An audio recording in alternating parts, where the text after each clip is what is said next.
नमस्कार दोस्तों, 5 नवंबर 2020 को यानी कि आज मैं ये वीडियो बना रहा हूँ। और दोस्तों अभी तक अमेरिका में ये श्योर नहीं हुआ है, कन्फर्म नहीं हुआ है कि आखिरकार वहाँ पर राष्ट्रपति कौन बनेगा। लेकिन दोस्तों अधिक चांस है, सबका कहना है और बड़ी बात तो यह है कि अधिक वोट अब तक दोस्तों जो बाइडन को मिल चुका है। जो बाइडन ही आने वाले समय में अमेरिका का राष्ट्रपति बन सकता है दोस्तों, ऐसा उम्मीद है। दोस्तों आप लोग कंफ्यूज मत होइएगा, ये वीडियो मैं अमेरिका के रिजल्ट से पहले बनाया हूँ। दोस्तों अमेरिका में अभी तक कोई श्योर नहीं हुआ है कौन राष्ट्रपति बना है, कोई क्या बना है।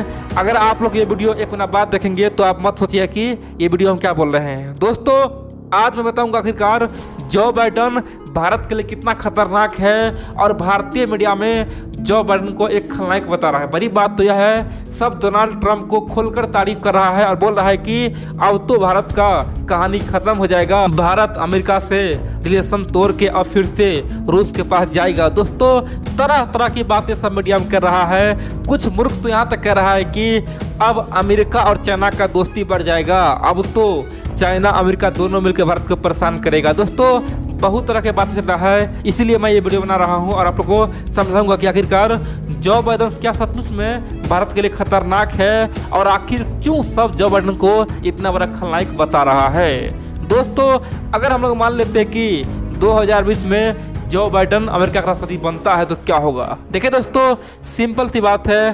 पहली बात तो यह है कि जो बाइडन सबसे पहले क्या बोलेगा, CAA और NRC और 370 जो हटाया था उसमें दोस्तों सबसे पहले जो बाइडन अपना बयान देगा और कुछ ना कुछ फिर से एक्शन लेगा। जैसे भारत सरकार CAA पे काम करेगा, खासतौर पे NRC पे काम करेगा, दोस्तों तुरंत जो बाइडन अपना बयान दे ही देगा। दोस्तों ये श्योर है, यहाँ पे आप कंफर्म हो जाए कि भारत में धार्मिक मुद्दा कुछ भी हो, यानी कि यहाँ पे दोस्तों हिंदू मुस्लिम कोई भी मुद्दा अगर हो तो उसमें अमेरिका अपना टांग अड़ाएगा, भारत को चेताएगा और हो सकता है बड़ा बड़ा प्रतिबंध भी लगा दे। दोस्तों ये तय है। लेकिन इन सब के विपरीत दोस्तों भारत को कुछ फायदा मिलने वाला है। मैं आज बताऊंगा वही फायदा आखिरकार जो बाइडन क्या भारत को फायदा पहुंचाएगा और आखिरकार नुकसान क्या देगा। दोस्तों सबसे पहले तो कुछ आदमी के मन में ये भ्रम है कि जो बाइडन जब राष्ट्रपति बनेगा तो भारतीय मूल की वहाँ पे उपराष्ट्रपति होगी, यानी कि कमला हैरिस उपराष्ट्रपति बनेगी, और बड़ी बात तो यह है कि भारत को बहुत फायदा पहुंचेगा। दोस्तों ऐसा बिल्कुल नहीं है। कमला हैरिस ऑलरेडी कई बार भारत को घेर चुका है, खासतौर पे CAA मुद्दा पे, खासतौर पे 370 मुद्दा पे। दोस्तों कमला हैरिस ने भारत के लिए भयानक बयान दी थी, इसीलिए दोस्तों आप कमला हैरिस से कोई भी उम्मीद ना रखें, क्योंकि दोस्तों उसका एक कारण भी है, ये सब मैं आगे बताऊंगा।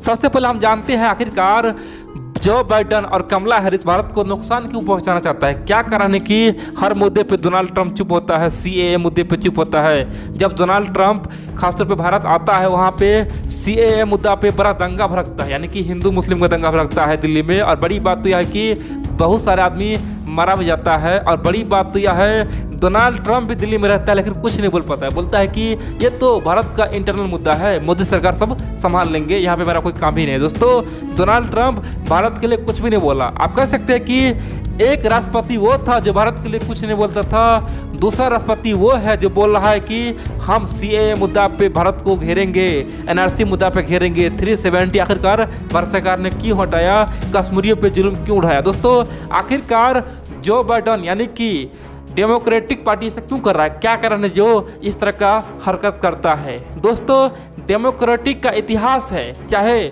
जो बाइडन आ जाए या फिर उससे पहले बराक ओबामा हो। दोस्तों डेमोक्रेटिक पार्टी हमेशा ही खासतौर पे मानव अधिकार भारत को गहराई है, मानव अधिकार के मुद्दे पे भारत को बदनाम करने का कोशिश किया है, पूरे दुनिया में भारत को एक अलग ही छवि पेश किया है, बोल रहा है कि भारत में मुसलमानों का रहना मुश्किल सा हो गया है। दोस्तों इसका सीधा उदाहरण आप जो बाइडन कमला हैरिस को दे सकते हैं, वो भी दोस्तों डेमोक्रेटिक पार्टी से है। इन सबसे पहले दोस्तों बराक ओबामा को दे सकते हैं। दोस्तों बराक ओबामा के टाइम में ये जानते हैं अमेरिका और भारत का रिश्ता कितना बेहतर हुआ था। लेकिन बड़ी बात यह है कि बराक ओबामा जब भारत के दौरा पर 2015 में आए थे, दोस्तों भारत में ही आके भारत को बहुत बड़ा चैलेंज किया था और भारत को बदनाम करने का कोशिश किया था। दोस्तों बराक ओबामा क्या बोला था कि यहाँ पे कुछ आदमी ऐसा है जो धर्म के नाम पे अपना फ़ायदा उठाता है और भगवान के नाम पे फ़ायदा उठा के खूब हरकत मचाता है और आम लोगों को पीसता है। दोस्तों खासतौर पे हिंदुओं के बारे में बोला था। इतना ही नहीं, जैसे ही भारत से वो अमेरिका गया था, पता क्या बोला था, भारत से अमेरिका जाते ही पता है क्या बोला बराक ओबामा?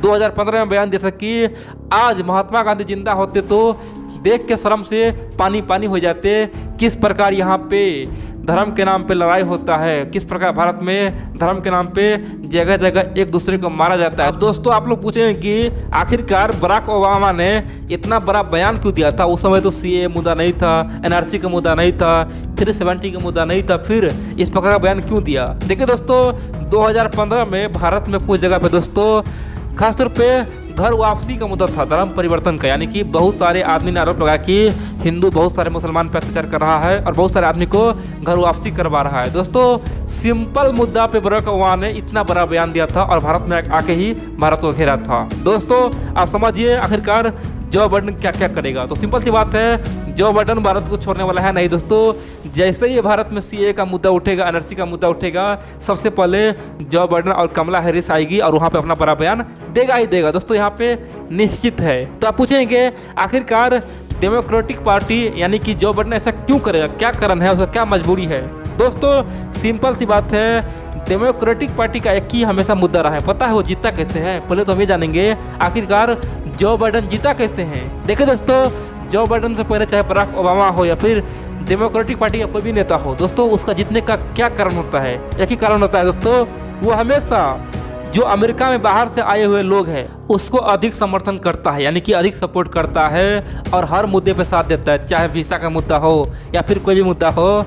डेमोक्रेटिक पार्टी दोस्तों हमेशा बाहरी लोगों का साथ देता है। आप पूछें कि ये बाहरी लोग कौन हैं? दोस्तों अमेरिका में पिछले 50 साल पहले, 100 साल पहले, चाहे कहीं का भी लोग हो, पाकिस्तान के लोग हो, भारत का लोग हो, अफ्रीका का लोग हो, यूरोप का लोग हो, कोई भी देश का लोग वहाँ के जाके बस गया होगा, यानी कि किसी भी देश का आदमी आज से 50 साल पहले, 20 साल पहले, 70 साल पहले, 100 साल पहले जाके अमेरिका में बस गया हो, दोस्तों उसका केवल एक ही पार्टी साथ देता है जिसका नाम है डेमोक्रेटिक पार्टी। दोस्तों वो डेमोक्रेटिक पार्टी हमेशा उसे साथ दिया है और इसीलिए जितना भी विदेशी है जो अमेरिका में बसा हुआ है दोस्तों, हर चुनाव में वो डेमोक्रेटिक पार्टी को वोट करता है। सिंपल सी बात है दोस्तों, जिस प्रकार आज भारत में कुछ कुछ पार्टियां क्या बोलता है कि हम खासतौर पे रोहिंग्या मुसलमान को जगह देंगे, खासतौर पे विदेशी जो भी आएगा उसको हम जगह देंगे। दोस्तों इस तरह की बातें जो करता है ना, उसी प्रकार से अमेरिका में डेमोक्रेटिक पार्टी वहाँ बोलता है कि हम सब विदेशी को यहाँ पे नागरिकता देंगे, रखेंगे। दोस्तों यही कारण है कि तमाम विदेशी लोग जो बाहर से आए हुए हैं वो हमेशा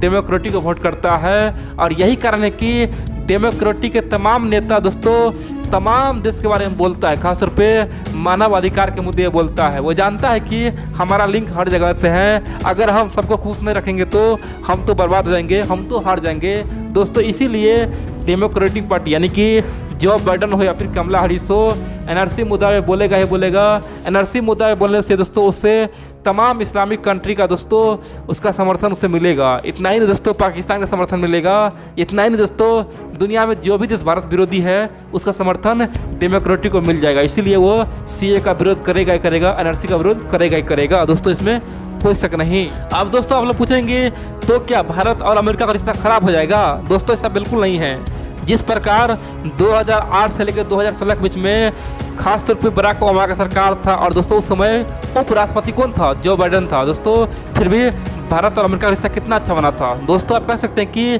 बिल क्लिंटन से लेके डोनाल्ड ट्रंप तक दोस्तों अमेरिका का रिश्ता हमेशा आगे बढ़ते चला गया। बीच में चाहे कोई भी राष्ट्रपति आया दोस्तों उसे मतलब नहीं है, रिश्ता हमेशा बेहतर होते गया। दोस्तों वो आगे भी होगा। जो बाइडेन जानता है कि भारत हमारा एक अच्छा मित्र बन सकता है, बिना भारत के हम एशिया में कुछ नहीं कर सकते हैं। चीन को हराना है तो भारत से हाथ मिलाना होगा। दोस्तों इसीलिए ये समझ जाइए अमेरिका के दोस्तों आज फर्स्ट नीति है भारत से मित्रता निभाना। दोस्तों आप पूछें कि तो क्या बराक ओबामा कुछ किया था क्या? दोस्तों बराक ओबामा ने बहुत कुछ किया था। आज जो लेमुआ साइन हुआ है दोस्तों, डिफेंस एग्रीमेंट आप जानते हैं, लेमुआ भी दोस्तों 2016 में हुआ था, बराक ओबामा के टाइम हुआ था। दोस्तों उसके बाद फिर क्या हुआ? डोनाल्ड ट्रंप आया, फिर क्या हुआ? कॉमकसा साइन हुआ। इसके बाद दोस्तों 2020 में बेका साइन हुआ। यानी कि तमाम बड़े बड़े डिफेंस एग्रीमेंट दोस्तों खासतौर पे बराक ओबामा ने साइन करवाया था। दोस्तों जॉर्ज बुश हुआ या फिर बराक ओबामा हुआ या फिर डोनाल्ड ट्रंप हुआ, सबने भारत से केवल रिश्ता बेहतर करने का प्रयास किया है। तो दोस्तों ये काम हमेशा आगे होते रहेगा, इसमें कोई शक नहीं कि अमेरिका चाह कर भी भारत से दूर नहीं जा सकता है। जैसे ही भारत से दूर होने की कोशिश करेगा वहाँ पे सरकार बदल जाएगा दोस्तों, वहाँ पे जनता सड़क पे आ जाएगा। सब जानता है कि आज अमेरिका का मित्र केवल भारत ही बन सकता है जो चीन को सबक सिखा सकता है दोस्तों, जनता भी जानता है। इसीलिए जो बाइडेन कुछ नहीं कर पाएगा दोस्तों। यहाँ पे जो बाइडेन को भारत से मित्रता करना ही होगा, हर मुद्दे में साथ कदम में कदम मिला के चलना ही होगा। अब आप पूछें कि तो क्या जो बाइडेन चीन को अब समर्थन करेगा, चीन अब और फूलेगा फूलेगा? दोस्तों ऐसा बिल्कुल नहीं है।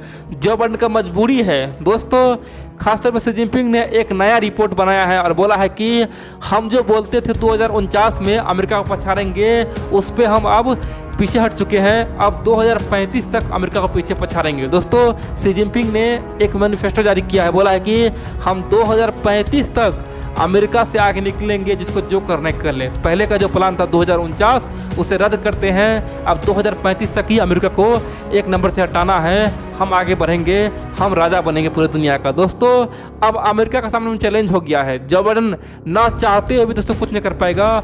जो बाइडेन जानता है कि हम राष्ट्रपति हैं, अगर चीन को सबक नहीं सिखाएंगे तो चीन पूरे दुनिया पे हावी हो जाएगा और इतिहास में सबसे घटिया राष्ट्रपति मेरा नाम कहा जाएगा। यानी कि जब भी इतिहास लिखा जाएगा तो अमेरिका के इतिहास में सबसे घटिया कौन नेता होगा? जो बाइडेन होगा। इसलिए दोस्तों जो बाइडेन चीन को छोड़ेगा नहीं, ये ध्यान रख लीजिए।